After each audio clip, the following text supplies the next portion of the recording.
말 듣고 할 수 있을 때부터 귀를 아껴주고 눈을 아껴주고 치아를 아껴줘야지 100세까지 우리 감각기관들 잘 건강하게 가지고 갈 수가 있다는 겁니다. 근데 제가 일단은 말씀을 드리고 싶은 거는 눈이 굉장히 중요한데요. 눈은 두 가지 기능이 있어요. 우리 건강의 창입니다. 옛날에 그런 말 있죠. 눈이 맑은 사람이 마음이 이제 곱다 그런 말도 있지만 눈을 보면 그 사람의 건강을 알 수 있어요. 그리고 다시 이야기하면 자기 신체 기관이 건강한 사람은 눈이 계속해서 이제 좋은 기능.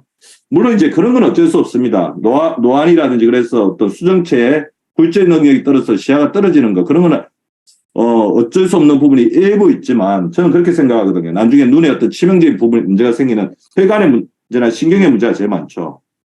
백내장, 녹내장 그리고 노화적인 부분 이런 부분은 혈관이라든지 신경기능, 뇌기능의 문제가 굉장히 많이 좌우하고 있거든요. 그래서 일단 우리 니들이 본인 눈을 하루에 한 번씩 들여다보면서 나 의사를 매일 만날 수가 없잖아요. 근데 눈은 자기가 의사라고 보시면 됩니다. 눈을 잘 보면 자기 몸에서 어떤 일이 일어나는지를 알 수가 있는데 먼저 눈은 왜 그러냐면 이 눈 안에는 혈관이 굉장히 많이 와 있고 눈을 또 차지하고 있는 수정체 액은 우리 몸에 있는 혈액이라든지 우리 몸에 있는 림프 순환과 굉장히 밀접한 관련을 가지고 있기 때문에 혈관과 순환의 직결지. 그래서 우리 몸에 뭔가 오염된 상황이라든지 우리 몸에 뭔가 염증이 있는 상황이라든지 우리 몸에 뭔가 손상이 있으면 눈에 먼저 나타난다는 거죠. 그래서 요즘에는 AI 기술로 눈을 통해서 그 사람의 병이 뭐가 있는지를 찾아내는 기술들까지 굉장히 많이 개발이 되고 있습니다. 먼저 이걸 또 절대 놓치면 안 됩니다. 특히 여성 리더님들은 갑상선 질환에 걸릴 수 있는 확률이 남성보다 조금 높아요. 안타깝게도. 근데 얼마 전에 그런 분이 계셨어요. 눈이 뭔가 점점 이렇게 약간 이렇게 앞으로 이제 돌출되는 것 같은데 뭐 이게 피곤해서 그런가 이제 그렇게 생각하고 그냥 방치를 했는데요. 근데 이게 옆에 계신 분이 좀 너무 그런 거 아니냐 해서 왔는데 갑상선 기능 항진증이었던 거죠. 갑상선 기능 항진증이 되면 눈 뒤에 있는 조직이 굉장히 정식이 되면서 안구가 점점 앞으로 밀려나오게 됩니다. 그래서 눈을 봐가지고 이전에 비해서 눈이 앞으로 조금 이제 돌출된 듯한 느낌에서 반드시 갑상선 기능 검사를 통해서 갑상선 기능에 이상이 없는지를 반드시 먼저 체크를 해보셔야 되고요. 두 번째, 눈 주위는 우리 콩파, 심장이 굉장히 많이 이렇게 관여하는 기관인데요. 눈 주변이 갑자기 이렇게 부었다. 그러면 신장 기능이 떨어지면서 우리 몸에 수분이 이제 정체되는 현상일 수도 있습니다. 그래서 눈 주변이 부었다. 그 다음에 눈 밑에 얼굴이 좀 푸석푸석하면서 부었다. 이제 그러면 신장 기능이 좋지 않은가 그런 것을 살펴보시고요. 그럴 때는 이렇게 종아리 쪽을 한번 눌러보시는 겁니다. 종아리를 눌렀을 때 빠르게 이렇게 딱 올라와야 되는데 올라오지 않고 움푹 파인 상태로 오랫동안 지속이 돼 있으면 이거를 피팅이 내봐 함유 부종이라고 하거든요. 신장 기능이 떨어졌을 때 생기는 대표적인 증상일 수가 있습니다. 그리고 저는 이제 환자분들이 오게 되면 항상 이제 결막을 한 번씩 이렇게 보는데요. 의외로 이제 결막이 우리 몸에 있는 빈혈. 제가 빈혈을 그냥 무시하면 안 되는 가장 큰 이유가 우리가 50세, 60세가 우리 평균 수명일 때는 빈혈이 있다고 하더라도 그게 나중에 큰 문제가 없을 수가 있습니다. 근데 빈혈이 장기간 지속되게 되면 우리 몸에 산소가 부족한 거잖아요. 어디가 고생을 하겠습니까? 심장이 굉장히 혹사를 당하고 뇌 쪽에 혈액이 안 가게 됩니다. 그래서 하루에 한 번씩, 시간이 날 때마다 한 번씩 눈꺼풀을 이렇게 열어봐가지고 본인의, 눈꺼풀이 굉장히 창백하다면 뭔가 자기도 모르게 빈혈이 있는 거고요. 자, 여기서 말씀드린 빈혈, 병적인 빈혈은 아니겠죠. 병적인 빈혈, 헤모글로빈이 6, 7 정도면 빨리 병원에 가서 치료를 받아야 돼요. 근데 경계선에 계신 분들이 되게 많아요. 헤모글로빈 정상 수치가 얼마인지는 다 아시죠? 여성분들은 12 이상, 남성분들은 13 이상인데 제가 병원에서 검사를 해보면 10에서 12 분들이 굉장히 많습니다. 10에서 12인 분들은 그만큼 이제 빈혈 자체가 우리 몸에 심장이라든지 혈액순환, 그다음에 산소 공급에 문제를 줄 수가 있기 때문에 그게 장기적으로는 우리 대사 기능, 장기 기능의 저하를 초래할 수 있기 때문에 반드시 미리 교정을 해야 되고 그때 필요한 게 엽산이나 비타민 B, 철분이 많은 음식, 채소, 그리고 단백질 같은 것들을 보셔야 되죠. 그리고 눈꺼풀 밑에 이제 다래끼가 자주 난다. 그럼 몸에 면역이 떨어졌다는 가장 신호일 수 있어요. 그래서 눈꺼풀에 다래끼가 자꾸 생긴다고 한다면 눈 다래끼가 그걸 그냥 무시할 게 아닙니다. 그래서 혈액 검사를 통해 가지고 본인의 면역력, 특히 이제 백혈구 수치에 균형이 맞는지를 반드시 한 번씩 체크해 보시는 게 좋고요. 뭐 이거는 모르시는 분들이 없을 겁니다. 자, 눈이 이렇게까지 노랗다고 하면 이거는 간경화예요. 아니면 간염이 굉장히 심각한 상태죠. 빌리루빈이 많이 이제 간세포가 깨지면서 빌리루빈이 나와가지고 이렇게 되는 거죠.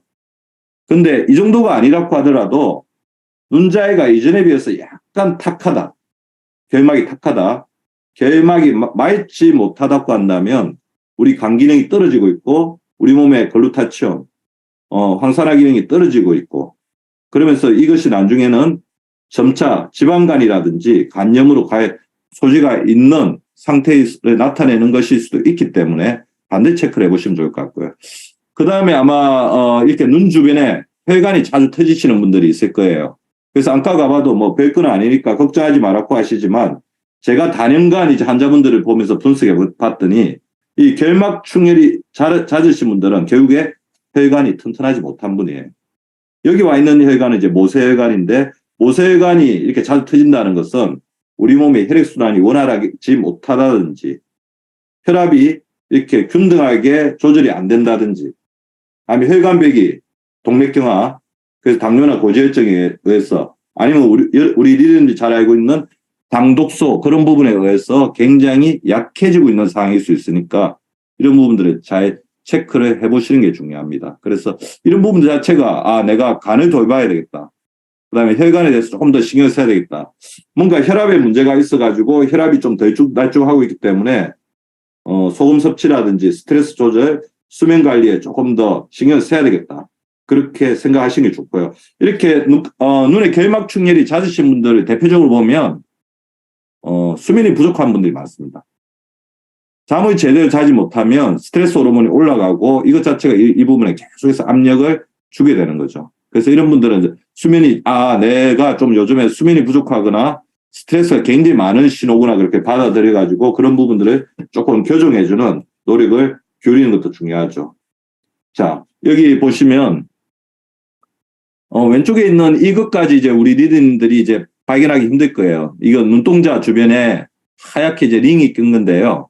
근데 이게 눈꺼풀에 이렇게 노란 이제 이렇게 이 노란 어떤 점 같은 것들이 튀어나오고 있다고 한다면 그냥 단순한 점이 아니라 잔텔라스마라고 하는 고지혈증의 신호일 수도 있습니다. 그래서 눈꺼풀에 뭔가 이런 어떤 지방종 같은 게 많이 생기고 있다면 반드시 콜레스테롤을 한 번 정도는 체크해 봐야 되고 콜레스테롤 이상이 크게 없다고 하더라도 지방대사 시스템에 뭔가 문제가 생기고 있는 신호일 수도 있다는 거죠.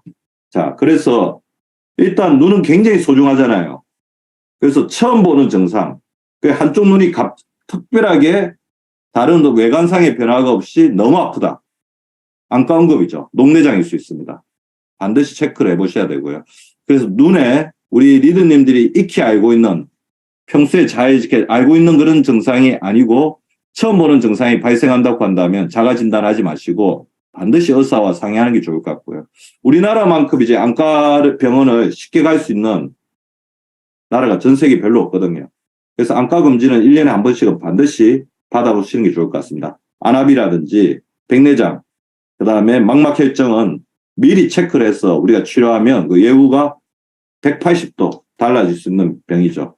그리고 다시 이야기하면 눈에 이상이 있으면 몸에 이상을 볼 수도 있지만 몸에 이상이 있을 때 몸의 어떤 건강 상태가 좋지 못하면 시력이 급격하게 나빠질 수가 있으니까 아무 이유 없이 시력이 점점점 나빠지고 있다면 그건 내가 가지고 있는 생체 기능이나 건강 관리를 잘 못하는 결과일 수도 있다는 생각을 하고 건강 관리를 한 번쯤 다시 생각해 보셔야 됩니다.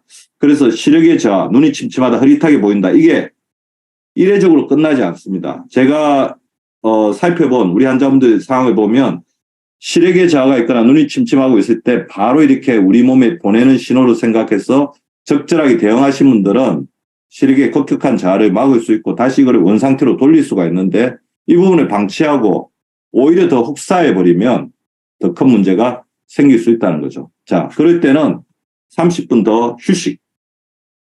눈이 안 좋으면요. 눈은 에너지를 제일 많이 쓰는 조직이거든요. 그리고 자는 동안 가장 많이 청소가 되는 조직입니다. 자, 생각해 보세요. 자는 동안 눈 감고 자잖아요. 눈에 휴식을 주라는 거거든.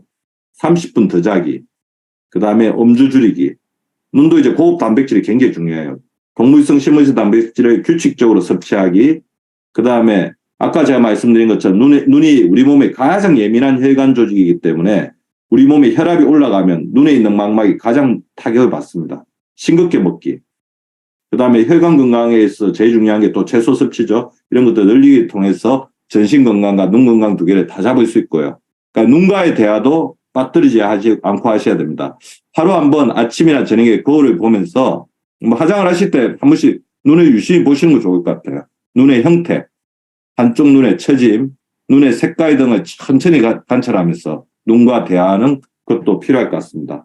자, 그러면 눈을 좋게 하는 영양제가 뭐가 있을까 딱 생각해 보면 일단 눈은 활성산소의 공격, 그 다음에 콜레스테롤 공격에 제일 많이 노출이 된 조직입니다.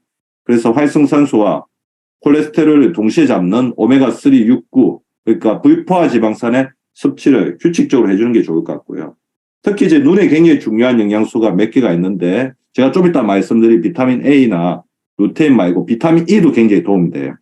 그래서 비타민 E 섭취가 불포화 지방산하고 같이 눈에 활성산소 스트레스를 막아주는 데 도움이 될 것 같습니다. 근데 대부분 이게 종합 비타민으로 같이 들어가 있기 때문에 괜찮을 것 같아요. 비타민 A와 비타민 C를 함께 섭취한다면 가장 이상적이라고 볼 수가 있는데요. 특히 비타민 C 같은 경우는 백내장을 예방하는 데 큰 효과가 있습니다. 주변에 백내장 때문에 고민하시는 분들이 있다면 백내장도 어떻게 보면 이게 망막의 변성인데 이 망막의 변성이 가장 중요한 역할을 하는 것 중에 하나가 활성산소거든요. 활성산소 스트레스이기 때문에 비타민 C 섭취를 통해서 그런 활성산소를 줄여주는 게 도움이 된다는 거죠. 자, 그래서 다시 정리하면 오메가 지방산, 비타민 A, C, E가 눈 건강에 도움을 줄 수 있고 더불어 이제 우리 니님들이 잘 알고 있는 루테인. 루테인은 왜 그러냐 하면 항반이라는 굉장히 중요한 우리 몸의 망막 뒤에서 우리 시야가 맺히는, 빛이 들어와서 시야가 맺히는 조직이 있어요. 그 항반의 이제 구성 성분이 루테인입니다. 근데 나이가 들면 항반에서의 루테인 밀도가 점점 떨어지거든요. 자, 다시 그렇게 생각하시면 될 것 같습니다. 우리 니님들이 잘 알고 계시는 글루타치온, 이걸 누가 들어가죠? 루테인도 나이가 들수록 밀도가 점점 떨어지고, 그래서 눈의 노화가 시작되기 전에 루테인을 섭취해주면 도움이 된다는 거죠. 특히 루테인 같은 경우는 이게 빛이 들어왔을 때 빛만 들어오는 게 아니고 우리 자외선을 쬐게 되면 활성산소가 눈 안에서 형성이 되거든요. 활성산소를 같이 흡수해주는 능력이 있습니다. 그래서 음식 같은 경우에는 K 같은데 좀 풍부한 것으로 알려져 있습니다. 그 다음에 루테인은 장시간 자외선을 쬐거나 스마트 기기 등에서 나오는 청색광에 노출됐을 때 활성산소가 발생하는데 특히 이제 야외에서 일을 하거나 컴퓨터 등을 주로 이제 사용하시는 분들한테 도움이 되죠. 근데 루테인은 이제 체내에서 자연 합성이 되지 않기 때문에 이는 반드시 이제 섭취를 해주는 것들이 이제 중요하다는 것을 말씀드릴 수 있을 것 같습니다. 자, 그리고 루테인과 더불어서 노놉신이라는 또 단백질이 있어요. 노놉신이라는 것은 눈의 망막에서 붉은 색깔, 붉은 색깔의 빛을 감지하는 단백질인데요. 우리 몸에서 계속해서 분해되고 재생되는 것을 반복하는데 문제는 재생되는 속도보다 분해되는 속도가 많아지면 이 부분이 눈에서 이제 빛을 감지하는 능력을 떨어뜨리게 된다는 거죠. 근데 언제 이제 우리가 재생 능력이 감소하느냐 하면 눈을 장시간 이제 쓰거나 지나치게 오래 쓰거나 나이가 들면 그 재생량이 감소하게 됩니다. 근데 이 로놉신을 합성하기 위해서는 비타민 A가 반드시 필요합니다. 그래서 비타민 A가 부족하신 분들이 야맹증에 걸리거나 시력이 저하되거나 노안이 자주 오는 거죠. 자, 그러면 이제 비타민 A가 풍부한 음식이 뭐가 있냐고 이제 물어보시면 제가 이제 추천드리고 싶은 음식들이 시금치, 당근, 치즈 등을 말씀을 드리고 싶어요.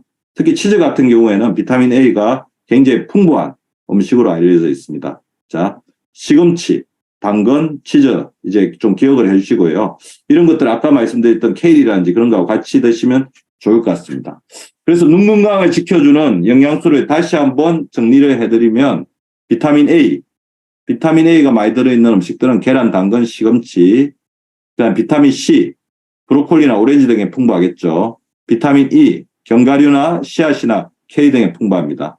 그 다음에 루테인이나 지아잔틴, 계란 노른자나 케일에 풍부하고요. 아연, 소고기, 콩, 견과류, 시리얼, 굴 같은 어떤 해산물들에 또 풍부하게 들어있죠.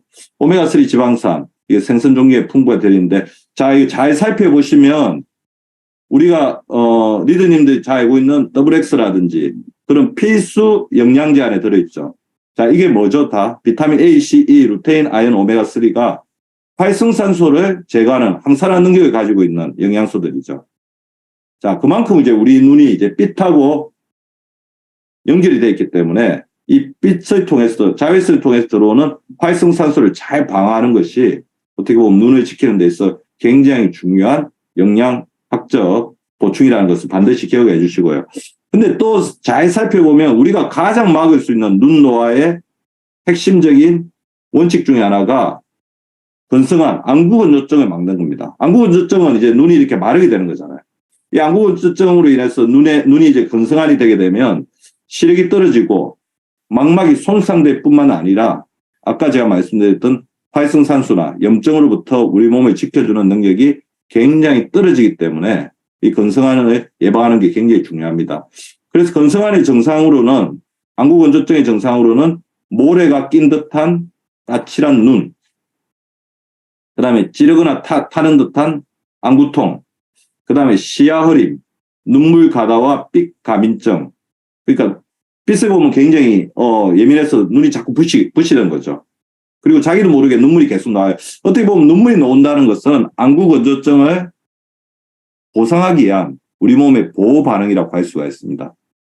근데 이 안구건조증을 굉장히 이렇게 방치하게 되면 이것이 나중에 심각한 망막 질환들을 일으킨다는 연구 결과가 많기 때문에 리더님들 항상 이 안구건조증에 대해서 이제 관심을 가지고 미리미리 예방을 하셔야 되는 거죠. 안구건조증을 예방하는데 수분을 머금는 능력이 뛰어난 오메가3가 굉장히 도움이 될 수가 있고요. 충분한 수분 섭취를 하는 게 중요합니다. 결국 이제 제가 병원에서 진료를 해보면 인공 눈물이 계속 다가시는 분들이 있는데 제가 가끔 여쭤봅니다. 수분 섭취 양을 여쭤보면 수분 섭취가 부족한 분들이 결국에는 안구건조증이 있으신 분들이 굉장히 많습니다. 커피를 하루에 또 과도하게 섭취를 한다든지 밤에 잠을 잘 못 주무신다든지 아니면 이제 컴퓨터 모니터를 굉장히 오래 들여다보는 직업을 가지신 분들이 그럴 수가 있거든요. 자, 그런 부분들을 반드시 이렇게 미리 체크를 해서 예방을 해주는 게 중요할 것 같고요. 인공 눈물을 쓰는 것도 나쁘진 않은 것 같습니다. 그래서 본인이 아까 제가 말씀드린 눈이 까칠하고 뭔가 이제 눈부심이 있고 그러니까 눈이 아무래도 이제 건조한 것 같다고 한다면 하루에 한 번 정도는 인공 눈물을 이렇게 넣어주는 것도 우리 눈을 위해서는 굉장히 필요한 작업 중에 하나일 것 같은데요. 자, 그것보다 더 중요한 것, 우리 눈을 지키기 위해서는 우리 현대인들의 가장 필수품이라고 할 수 있는 이제 모니터, 그리고 우리 아마 리더님들이 지금 전부 다 컴퓨터를 통해서 저를 보고 계실 건데 컴퓨터 모니터와 스마트폰을 잘 활용하는 지혜가 굉장히 중요합니다. 결국 이제 현대인들의 어떤 눈의 가장 큰 적은 현대 문명 기기라고 볼 수가 있거든요. 그래서 모니터 보는 시간을 조금 줄여주시면 좋을 것 같아요. 10%만 좀 줄여주시면 좋을 것 같고요. 그리고 모니터를 어쩔 수 없이 본다고 한다면 모니터를 20분 동안 봤다고 한다면 5분 정도는 휴식을 취하는 게 좋습니다. 그래서 먼 산을 좀 본다든지 5분도 못한다고 한다면 20분 정도 일하고 난 다음에 잠시 이제 모니터 밖에 있는 먼 거리에 있는 사물을 한 30초에서 1분 정도 지켜보든지 아니면 조금 사무실을 돌아다니면서 가볍게 스트레칭을 하고 와서 눈이 반복적인 이제 블루라이트에 계속 지속적으로 이렇게 노출이 되는 것을 조금 막아주는 게 필요하죠. 그리고 무엇보다 중요한 것은 눈에 휴식을 주는 데 있어서는 눈꺼풀이 굉장히 도움이 됩니다. 눈꺼풀 자체는 이미 여기에 이제 윤활유하고 우리 물을 이제 머금고 있기 때문에 눈에다가 이렇게 수분, 이제 습도를 이렇게 제공해 주는 역할을 하게 되는 거죠. 모니터를 볼 때 의식적으로 이제 눈을 깜빡이셔요. 그래서 자, 따라해 보시죠. 자, 시간 날 때마다 눈을 감았다 떴다. 근데 우리가 잘 살펴보면 리더님들이 아마 눈을 깜빡이는 데 대해서 굉장히 서툴다는 걸 아실 거예요. 항상 보면 이제 눈을 감을 때 굉장히 빡빡한 느낌을 가했죠. 자기도 모르게 계속해서 이제 모니터를 부릅뜨면서 이제 보고 있거든요. 그래서 눈을 깜빡이는 운동을 시간 날 때만 좀 해주시면 좋을 것 같고요. 그 다음 안구 회전 운동. 자, 눈을 앞에를 본 상태에서 왼쪽으로 돌려보세요. 왼쪽에 뭔가 있다고 보고 오른쪽으로 또 눈동자를 돌리고 위로 올리고 내리고 그래서 눈동자를 상하좌우 시계 반시계 방향으로 계속해서 돌려주시는 것이 나중에 노안이 되는 것.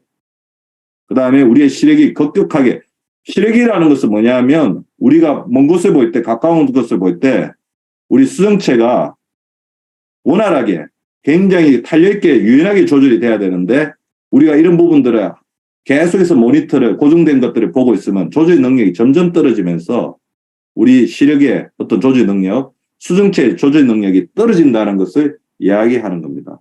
그리고 결국에 있어서 시력을 보호하는데 제일 좋은 것 중에 하나는 운동이죠. 그래서 우리가 탁구를 친다든지 테니스를 친다든지 그런 것들은 가까운 것, 먼 것, 그거에서 자기도 모르게 계속해서 조절하는 능력을 가지게 되는 거잖아요. 뭐 골프를 친다든지 그런 것들이 그럴 수가 있으니까 그런 운동들을 규칙적으로 해주는 게 굉장히 중요할 것 같고요. 결국 눈 안에 있는 수정체, 눈을 감싸고 있는 그 다음에 눈물 이런 부분들에 다 원천이 물이기 때문에 수분을 충분하게 섭취하는 게 굉장히 중요합니다. 근데 그것 못지않게 중요한 게 모니터와 눈과의 거리를 50cm 정도로 충분하게 거리를 띄우는 게 중요합니다. 대부분 보면 이렇게 해서 작업을 하시는 분들이 굉장히 많거든요. 그리고 스마트폰을 볼 때도 너무 이렇게 붙여서 보지 말고 적당한 거리를 두면서 봄으로써 우리 어떤 시력의 어떤 탄력성을 주는 것들을 계속해서 해주시는 게 필요하죠. 자, 그 다음에 또 중요한 게 뭐냐면요. 눈을 지배하는 가장 중요한 호르몬이 있다고 한다면 인슐린 호르몬이라고 생각하시면 될 겁니다. 결국 시력이 이제 60세, 70세가 넘어서 시력을 떨어뜨리는데 가장 중요한 역할을 하는 두 가지 질병이 있다면 당뇨하고 고혈압이고요. 특히 당뇨 자체가 우리 눈에는 조금 더 치명적이라고 볼 수가 있습니다. 그래서 당뇨성 망막증이 어떻게 보면 우리가 앞으로 우리 시력 저하라든지 시력 상실의 가장 큰 원인 중에 하나이기 때문에 지금 당뇨가 있으신 우리 가족을 가지고 계신 리더님이 계시다고 한다면 1년에 반드시 한 번씩 안과 가서 당뇨성 망막증을 체크해야 된다는 다 알고 계실 거라고 생각이 들고요. 인슐린의 기능이 떨어지게 되면 우리 혈관 속에 이제 인슐린 기능이 떨어진 사람들은 두 개가 많이 돌아다니죠. 혈당. 그래서 혈당이 이제 혈관 속에 많고 혈당뿐만 아니라 혈당을 잡으려고 하는 질이 떨어지는 인슐린도 같이 다니는데 이 혈당과 인슐린이 같이 다니게 되면 굉장히 강력한 독소로 작용하게 됩니다. 이 독소로 작용하게 됐을 때 우리 몸에서 가장 미세한 혈관을 가지고 있는 조직이 가장 큰 타격을 받게 되는 것이고 그게 바로 눈이라는 거죠. 그래서 당뇨성 망막증이 어떻게 보면 실명, 블라인드니스의 가장 중요한 원인이 되는 것도 그럴 수밖에 없습니다. 근데 인슐린의 기능을 좋게 하는 건 당연히 이제 식사, 이제 제가 항상 강조하고 있는 거꾸로 식사죠. 밥 반찬이 아니라 채소, 고기, 밥, 채소, 고기, 밥 이렇게 2대1로 탄수화물 1, 채소와 고기를 2 이렇게 해서 탄수화물의 섭취를 줄이고 채소와 단백질의 섭취를 늘려주는 그 식사 순서를 밥 반찬에서 채소, 고기, 밥, 채소, 고기, 밥 거꾸로 바꿔주는 게 하나 필요하고요. 두 번째, 인슐린의 기능을 좋게 하는 데는 미네랄이 굉장히 중요합니다. 그래서 셀레늄이라든지 아연이라든지 마그네슘이라든지 크롬 같은 이런 영양소들이 인슐린의 기능을 도와주는 데 굉장히 도움이 되거든요. 그래서 주변에 이제 당뇨라든지 당뇨 전 단계가 계신 분들은 이런 미네랄 섭취를 잘 하실 수 있도록 굉장히 신경을 써주는 게 필요하다는 거죠. 자, 그러면 이제 저한테 이제 우리 리더님들이 굉장히 많이 물어보십니다. 박사님, 그러면 당뇨가 있는 사람은 과일을 먹으면 안 되나요? 과일에는 파이토케미칼이 풍부하잖아요. 그리고 껍질채 드시라고 굉장히 말씀을 많이 하셨는데 그래도 불안하다는 거죠. 당도가 많으니까 이것 자체가 이제 인슐린. 정상이신 분들은 과일을 드시는데 전혀 이제 거리낄 필요는 없습니다. 필요 이상으로 너무 강하게 드시는 게 아니라고 한다면. 근데 당뇨 전 단계나 당뇨가 좀 조절이 돼. 당뇨에 들어서 약을 드시고 계신 분들이라고 한다면 당도가 높더라도 혈당 지수가 낮은 과일을 고르는 것이 바람직할 것 같아요. 그래서 과일도 버릴 수가 없으니까 파이토케미칼이 풍부하고 항산화 효과가 있으니까요. 사과, 배, 포도 정도가 좋을 것 같고요. 나머지 과일도 너무 많이 드시지만 않으면 혈당 상승을 봐가면서 적당히 드시는 게 도움이 될 것 같습니다. 그리고 두 번째, 기에 대해서 말씀을 드릴 건데요. 지금까지는 굉장히 각광을 받지 않았고, 그리고 지금 잘 들리시는 분들에게는 아무런 이제 문제가 없는 신체 기관이지만 점점 이제 청력 저하가 굉장히 큰 사회적 문제가 될 것 같아요. 왜 그러냐면 초고령화 사회가 이제 점점 접어들게 되고 70세, 80세부터는 이 히어링 캐퍼시티, 청력이 굉장히 중요한 삶의 질을 좌우하는, 어쨌든 우리 리더들이 가장 중요하게 생각하는 게 다른 사람과 대화하는 거, 네트워킹이잖아요. 그렇죠? 네트워킹을 잘 하려면 잘 들어야 되고 잘 말해야 되는데 이 잘 들을 수 있는 능력 자체가 점점 떨어지는 분들이 굉장히 많다는 겁니다.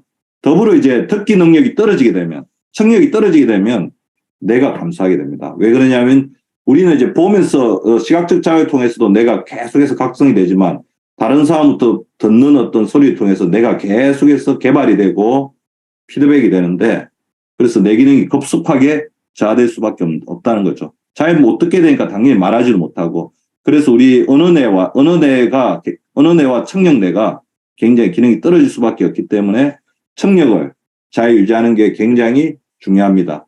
그래서 WHO에서는 40데시벨 이상에서 40데시벨 이상의 소리만 들을 수 있으면 그거는 이제 청력 소시, 난청으로 이렇게 생각을 하고 있는데요.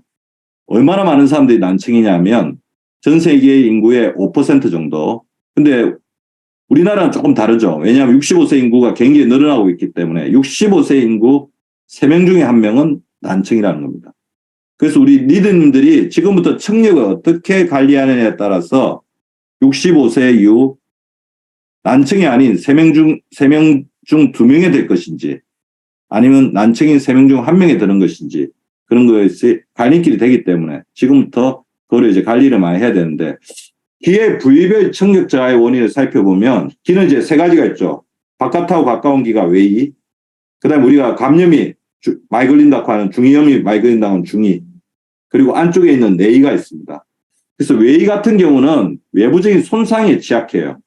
그래서 외부의 손상, 그 다음에 감염, 그 다음에 압력을 꽉 세게 받아가지고 이 부분에 문제가 되는 외이 쪽에 어떤 그거 되는 게 또 청력 저하의 원인인데, 이 외에는 뭐 우리가 적절하게 치료를 한다고 하면 크게 문제없이 치료가 될 수가 있는데, 중이부터 이제 좀 문제가 생기기 시작하죠. 중이는 이제 감염이 굉장히 많이 되는 조직이고, 또 여기에 체액이 있기 때문에 그 체액의 어떤 영향을 받는 조직이기 때문에 중이 쪽에 문제가 생기게 되면 이제 이런 문제가 더 심각해지고, 결국에 뇌는 노화 반응이라든지, 그리고 굉장히 소음이 노출됐을 때 뇌 안에는 신경세포들이 있거든요.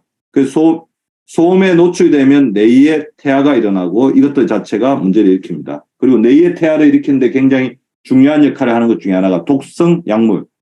그래서 의외로 이제 우리가 약을 잘못 먹었을 때도 이게 이독성이 있을 수가 있거든요. 그래서 나중에 우리가 약을 드실 때 어떤 약을 장기적으로 복용하게 되면 항상 신장이나 간뿐만 아니라 기에도 굉장히 독성을 일으킬 수 있는 약물이 있을 수 있다는 사실을 미리 이렇게 인지를 하고 약을 드시는 게 중요하고, 청력이 더 떨어지는 소지가 있을 때는 담당 주치의하고 상의해서 약물을 빠르게 이제 교체하는 게 굉장히 중요합니다.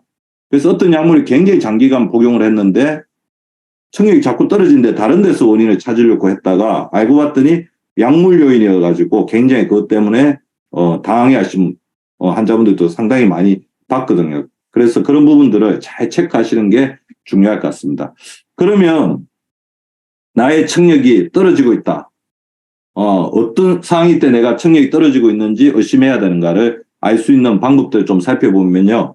배경소음이 있을 때, 그러니까 다른 데 소리가 나오고 있을 때 말을 듣는데 문제가 있으면 청력 저하를 의심할 수가 있고요. 두 번째, 다른 사람들이 나를 보고 너무 크게 그래 갑자기 다른 사람이 박미수 박사님, 요즘에 목소리가 갑자기 커진 것 같아요. 그것도 청력자. 왜냐하면 자기가 잘 들리지 못하기 때문에 자기가 점점 크게 이야기하는 거거든요. 자기가 이제 듣는 능력이 떨어지니까 크게 이야기해도 옛날하고 똑같이 이야기한다고 생각하게 되는 거죠. 그리고 다른 사람들이 그냥 이전에는 그냥 말을 하고 있는데 계속 중얼거리고 있다고 이야기를 한다든지 아니면 가족이나 이웃이 라디오나 TV를 너무 크게 튼다고 말을 한다든지 오히려 이런 게 굉장히 많을 수가 있을 것 같아요. 그래서 저도 가끔 이제 우리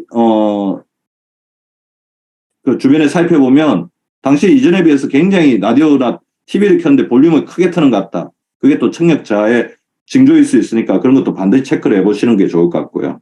종종 사람들에게 안 들리니 다시 말해달라고 요청하는 게 하는 것도 전조증상일 수 있는데 가장 많은 증상 중에 하나가 어느 순간에 자기 주변이 너무 조용해진 것 같아. 그러니까 시계 소리, 밥하는 소리, 그 다음에 수도꼭지, 수돗물이 떨어지는 소리 그런 소리들이 점점 안 들리기 시작하면 청력자일 수 있다는 것들 반드시 한 번씩 체크해 보시는 게 좋습니다. 근데 청력자를 일으키는 질병 및 증상을 보면 치매, 고혈압과 심장질환, 흡연, 당뇨와 심장질환, 이독성 약물, 고유다공증 그리고 이명이 굉장히 오래돼도 청력자를 일으킬 수가 있기 때문에 이런 부분들의 위험령에 그래서 청력이 떨어지신 분들은 당연히 이제 검연하는 게 굉장히 중요할 것 같고요.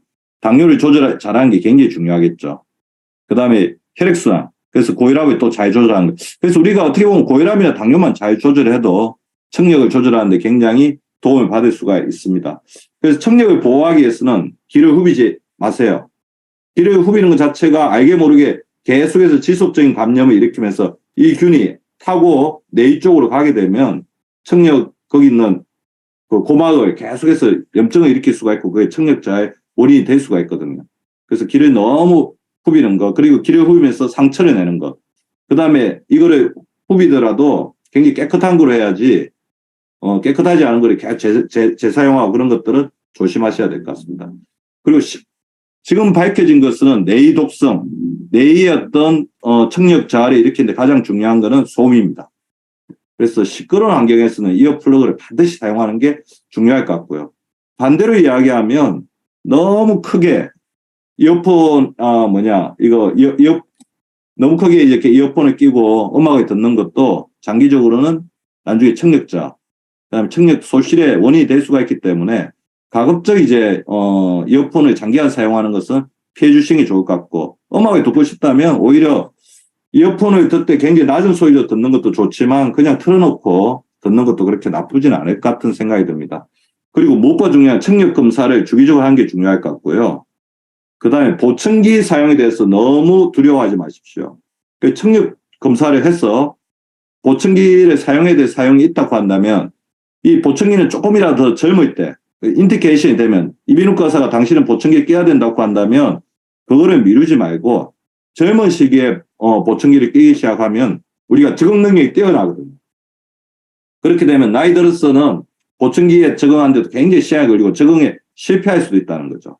그 적응 능력이 뛰어나게 되면 어떻게 되냐면 더 잘 듣게 되고 나중에 청력이 급속도로 나빠지는 것들을 방어할 수가 있기 때문에 이런 부분에서는 적절하게 잘 사용을 하는 게 좋을 것 같습니다. 그 청력에 좋은 영양소를 제가 말씀드리면 엽산이 굉장히 중요합니다. 엽산 같은 경우는 우리 혈액순환에 도움이 되죠. 시금치, 아스파라거스, 콩, 브로콜리, 계란, 감미, 견과류 등 비타민C 같은 경우는 아까 제가 뇌의 독성의 활성산소를 제거하는 데 굉장히 도움이 됩니다. 그리고 마그네슘 같은 경우는 뇌의 안정성, 마그네슘 제가 신경이 어떤 굉장히 예민하신 분이라든지 근육에 어떤 긴장도가 있으신 분들에게 많이 사용을 하는데 제가 봤을 때는 마그네슘은 뭐 이명이 있다든지 아니면 굉장히 예민성이 올라간 분들은 이거를 좀 캄다운 시켜주면서 우리 청력을 도와주는 데 도움을 줄 수가 있고요. 칼륨도 굉장히 도움이 됩니다. 왜 그러냐면 칼륨이 풍부하지 못하면 나트륨이 압도하면서 이명 같은 현상들, 어지럼증 같은 현상들을 일으킬 수가 있거든요. 그래서 적절한 채소 섭취, 견과류 섭취를 통해서 칼륨이 나트륨을 상호 보완해 주도록 하는 게 중요하기 때문에 오늘 제가 말씀드렸던 엽산, 비타민C, 마그네슘, 칼륨을 적절하게 섭취하고 있는지를 잘 체크해 보시기 바랍니다. 세 번째 이제 치아에 대해서 말씀을 드릴 건데요. 제가 치아의 중요성을 말씀드리는 가장 큰 이유는 50세가 넘어가면 전체적인 성인의 2분의 1은 항상, 그리고 모든 성인은 어느 시점에는 치아의 불편감을 반드시 가할 수밖에 없습니다. 왜 그러냐면 치아 자체가 항상 그렇지는 않겠지만 치아 자체는 우리 잇몸이라는 우리 몸에서 가장 예민하고 세균의 공격을 많이 받는 그런 조직을 통해서 이제 이렇게 보존되고 있는 어떤 조직이기 때문에 그 잇몸에 어떤 염증이 생기게 되면 씹는 기능이 떨어지게 되겠죠. 그래서 치아가 좋지 못한 분들이 생기는 가장 큰 문제가 뭐냐면, 리님도 그렇게 생각하실지 모르겠는데 소화불량이에요. 그래서 저는 이제 그렇게 생각하거든요. 입, 구강, 식도, 위, 장은 연결이 되어 있습니다. 그래서 구강 건강이 안 좋으신 분들 살펴보면 마이크로바이옴이 안 좋으신 분들이 있어요. 점막은 연결이 되어 있기 때문에 마이크로바이옴의 건강 상태가 안 좋으면 구강도 안 좋아집니다. 다른 말로 말씀드리면 구강이 안 좋으신 분들은 위가 안 좋으실 수밖에 없어요. 대부분 이제 위가 안 좋으신 분들 잘 살펴보면 두 가지죠. 이가 안 좋아서 잘 씹지를 못하거나 잘못된 식습관 때문에 제대로 씹지 않고 우리 빠르게 이렇게 먹어서 위로 내려보내시는 분들이 안 좋아지고, 소화가 안 되는 음식이 위와 장으로 내려가게 되면 마이크로바이옴에 치명적인 영향을 주게 되죠. 그래서 이제 15, 그러니까 위에서 제대로 소화되지 않은 음식이 소장으로 내려가서 유해균이 많아지게 되면 소장세균 가다 정식이 되게 되고요. 우리가 여러 가지 약물이라든지 잘못된 생활 습관으로 인해서 마이크로바이옴, 그러니까 대장에 있는 마이크로바이옴의 균형이 8대1을 유지해 줘야 되는데 8대1을 유지하지 못하고 균형이 깨지게 되면 유해균이 많아지죠. 그럼 유해균이 많아지게 되면 유익균이 하는 가장 중요한 역할 중에 하나인 장점막을 미리 붙어가지고 나쁜 독소가 장점막을 공격하는 것을 막아주는 선택적 배제 역할을 못하기 때문에 장점막에 구멍이 숭숭숭 뚫리게 됩니다. 그거를 뭐라고 그러죠? 리키거 신드롬, 새는장 증후군, 장누수 증후군이라고 그러죠. 장누수 증후군이 있는 사람들은 100% 소화불량이라든지 15, 그 다음에 구강의 어떤 문제들을 야기할 수밖에 없습니다. 그래서 잇몸이 안 좋으신 분들은 잇몸에 좋은 영양제를 드시는 것도 중요하지만 장 건강을 한번 돌아보고 유산균이라든지 장 건강에 좋은 오메가3라든지 그 다음에 그런 어떤 미네랄들을 잘 섭취하는 것들을 미리 한번 생각을 해보시기 바랍니다. 그래서 마이크로바이옴이 밑에서 든든하게 자리를 잡고 있어줘야지 입, 구강, 식도, 위, 소장의 전체적인 소화 기능이 도움을 받는다는 거죠. 그래서 근데 또 하나 더 중요한 게 식도를 좀 더 이거를 구강 쪽을 건강하게 해주려면 위에서 잘 도와줘야 된다 그랬죠. 소화 기능이 굉장히 좋아져야 되는데 소화 기능이 좋아지려면 소화 요소가 풍부한 음식을 먹어야 돼요. 특히 우리가 50세가 지나게 되면 우리 몸에 소화 요소, 대사 요소 같이 떨어집니다. 신진대사 기능이 떨어진다는 게 대사 요소 기능이 떨어지는 거죠. 자, 이때 결정적인 역할을 하는 게 항산화 요소거든요. 항산화 요소 기능이 떨어지니까 우리 몸에 있는 효소 시스템이 항산화를 만드는데 다 동원이 되고 대사 요소 만들던 거 끌러 가기 때문에 소화 요소가 부족해질 수밖에 없어요. 또 소화 요소가 부족해지면 부랴부랴 또 대사 요소하고 항산화 요소가 이쪽으로 또 지원해 주기 위해서 가다 보면 전체적으로 혼란 상태에 다 빠지기 때문에 우리가 갱년기를 지나면서 글루타치온의 섭취 못지않게 중요한 게 자기에게 맞는 소화효소가 풍부한 음식을 드시는 게 굉장히 중요합니다. 현대적인 음식은 대부분 소화효소가 없는 음식이에요. 인스턴트 음식, 초가공식품은. 그래서 소화효소가 풍부한 천연식품을 드셔야 된다는 거죠. 그래서 소화효소가 좀 풍부한 음식을 말씀드리면 김치, 된장국, 양배추김치, 꿀, 생강, 아보카도, 과일 중에서는 브로멜라제 뭐 그런 것들이 풍부한 것들이죠. 파인애플, 망고, 파파야, 바나나, 키 같은 것들이 소화효소가 풍부한 과일들에 포함이 되어 있으니까요. 그래서 제가 뭐 말씀드리면 우리 위장관리 지키자.